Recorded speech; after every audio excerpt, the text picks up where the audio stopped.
வணக்கம் யுவர்ஸ். புரட்சி நடிகர் எம்ஜிஆர் அவர்களின் மாபெரும் வெற்றி திரைப்பட வரிசையில் எம்ஜிஆர் பிக்சர்ஸ் நிறுவனம் தயாரித்த மாபெரும் இரண்டாவது படைப்பான மக்கள் திலகம் எம்ஜிஆர் அவர்களின் 104வது திரைப்படம் புரட்சி நடிகர் எம்ஜிஆர் அவர்கள் 2 இடங்களில் நடித்த அடிமை பெண் திரைப்படம்.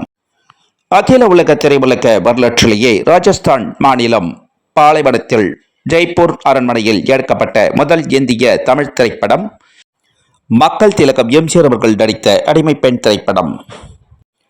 திரையுலக வசூல் சக்கரவர்த்தி எம்ஜிஆர் அவர்களின் மாபெரும் பிரம்மாண்ட படைப்பு புரட்சி நடிகர் எம்ஜிஆர் அவர்கள் 2 இடங்களில் நடித்த மக்கள் திலகம் எம்ஜிஆர் அவர்களின் 104வது திரைப்படம். எம்ஜிஆர் பிக்சர்ஸ் நிறுவனம் தயாரித்த பிரம்மாண்டமான இரண்டாவது படைப்பான அடிமை பெண் திரைப்படம் ஏப்ரல் 26 சனிக்கிழமை முதல் தினசரி 4 காட்சிகள் கிருஷ்ணகிரி மாவட்டம் காவேரிப்பட்டினம் சன் பிரடைஸ் திரையரங்கில் திரையிட்டிருக்கிறார்கள்.